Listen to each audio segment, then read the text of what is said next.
Good evening, girls. Let us discuss about downstream processing.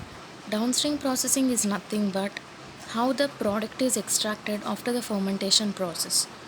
So, the various stages of processing that occur after the completion of the fermentation or bioconversion state, including separation, purification, and packaging of the product. Stages in downstream processing: removal of insolubles, product isolation, product purification, product polishing. A few product recovery methods may be considered to combine two or more stages. For example, expanded bed adsorption accomplishes removal of insolubles and product isolation in a single step. Affinity chromatography often isolates and purifies in a single step. Let us see how insolubles are removed. Separation of cells, cell debris, and other particulate matter. There are typical operations to achieve this. They can be done by filtration, centrifugation, sedimentation, flocculation, which is a process where a solute comes out of solution in the form of flocks or flakes. Next, gravity setting. Let us see about filtration. Filtration is a mechanical operation used for the separation of solids from fluids, that is liquids or gases, by interposing a medium to porous membrane through which the fluid can pass, but the solids in the fluid are retained. Just like how we filter water by using that mesh, and how tea can be filtered. If you filter a tea, only the solid tea powder retains in the filter and the liquid tea comes into the glass.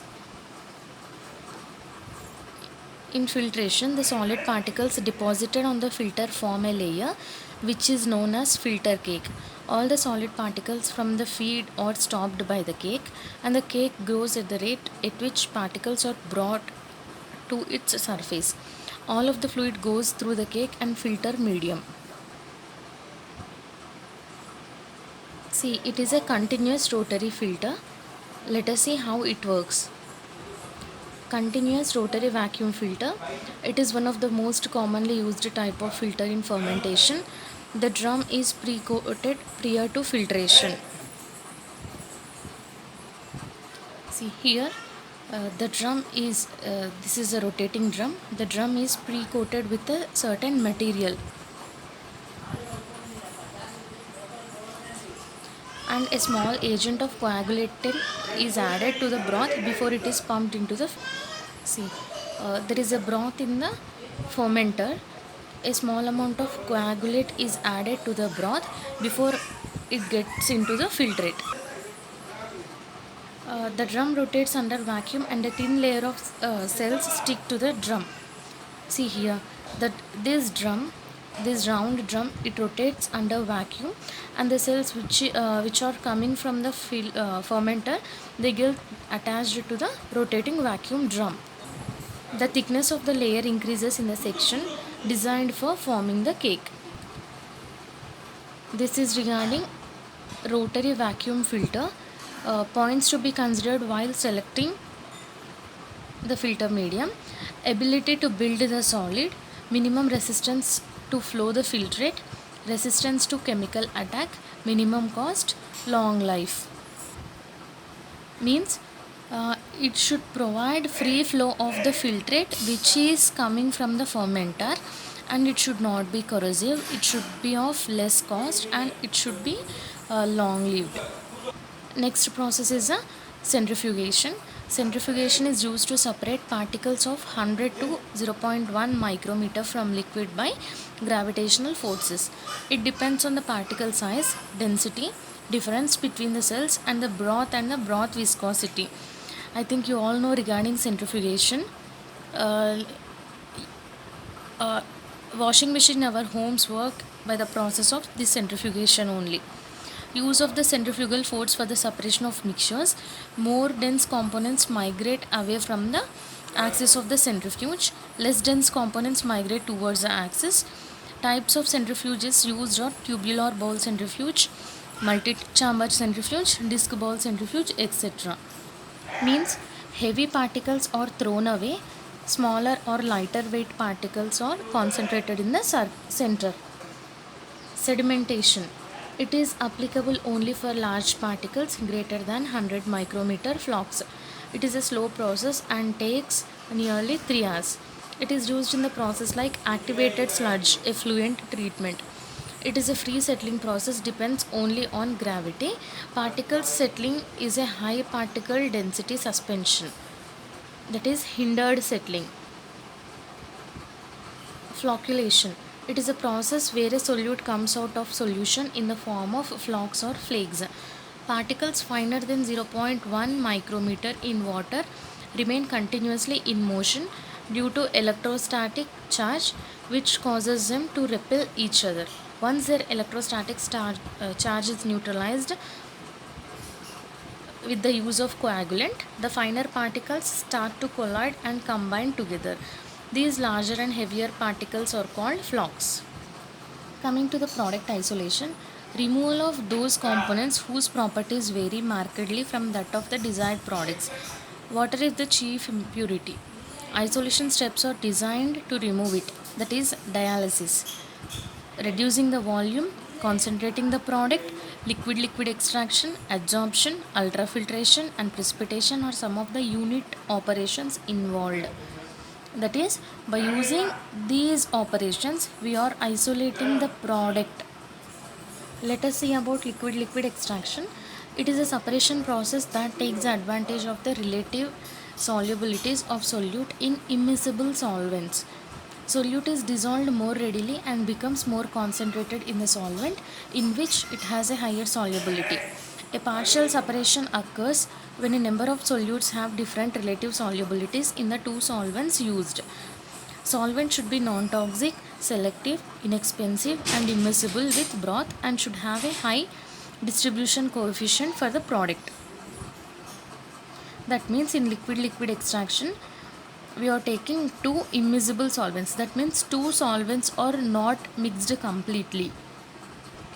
Adsorption. Adsorption is a surface phenomena. It is a binding of molecules to the surface and different from absorption.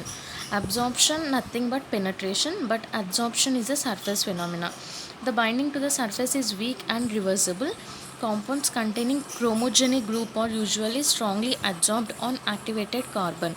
Common adsorbent used are activated carbon, silica gel, alumina because they present enormous surface areas per unit weight.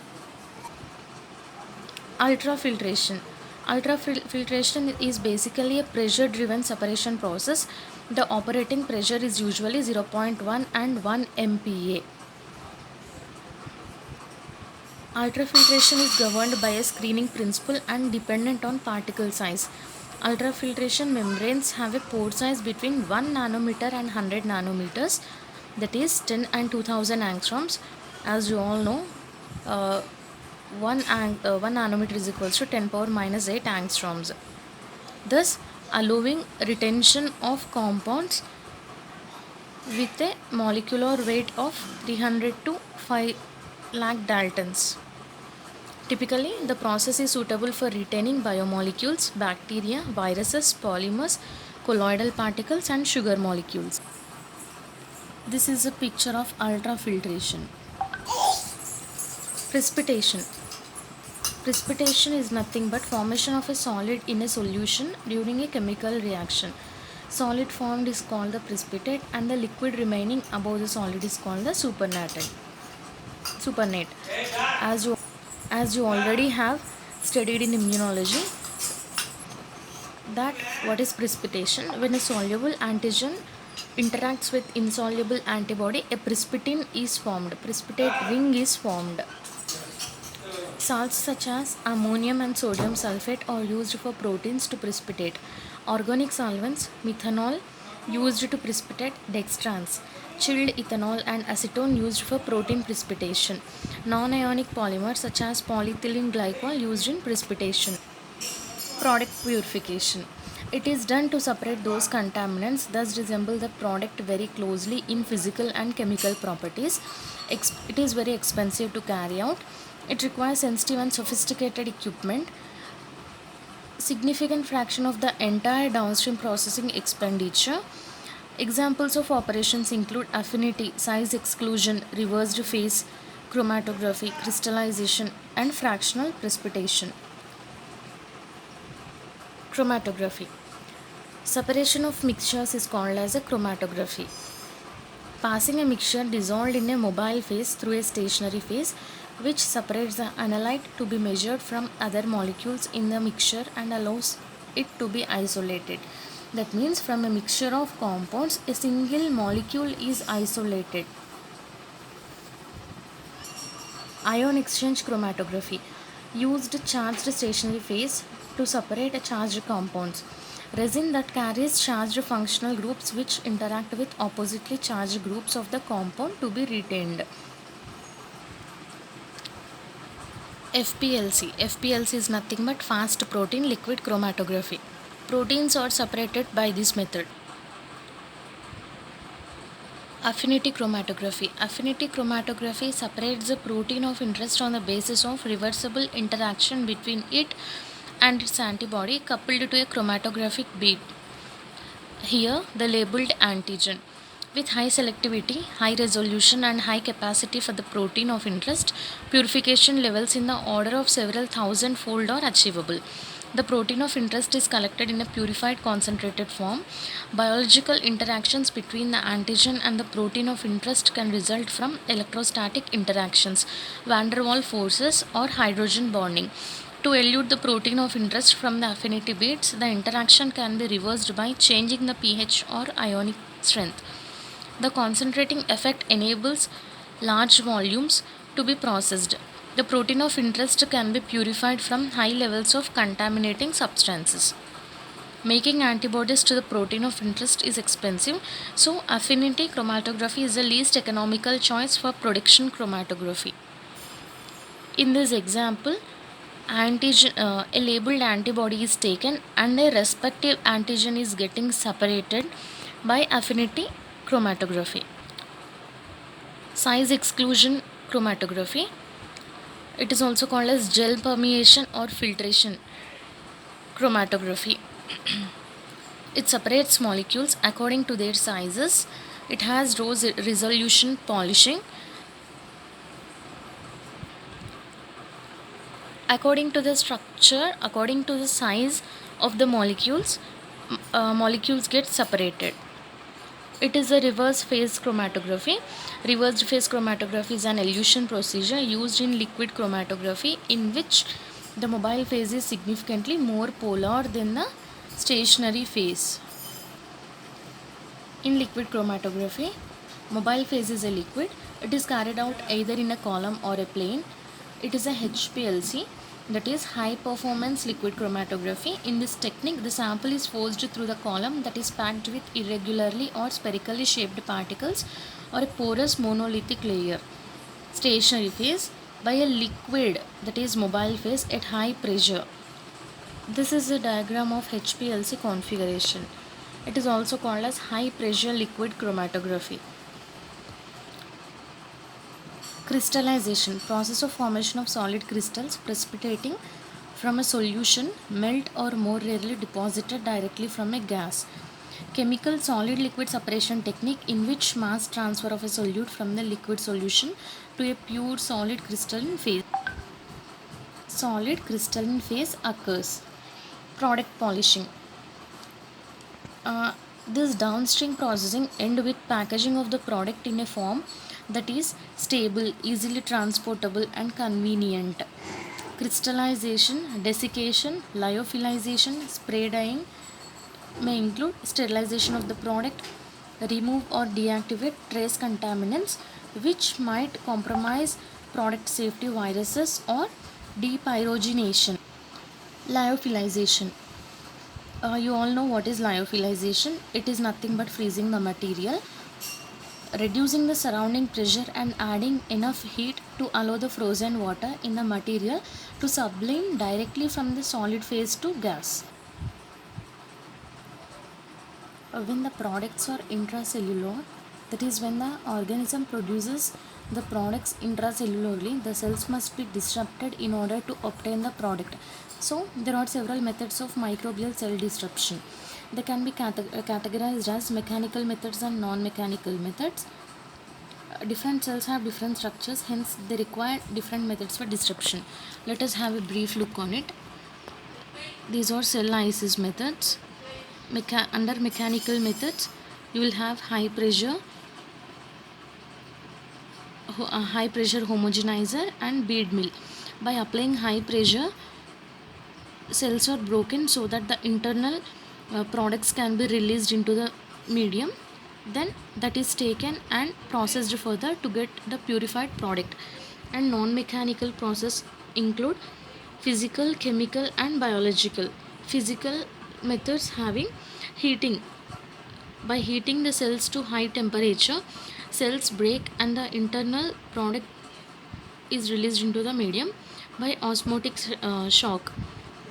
By increasing the salt concentration, osmolysis or plasmolysis occur, that is plasma membrane of the cells break so that the products formed intracellularly are released out. Next, cavitation.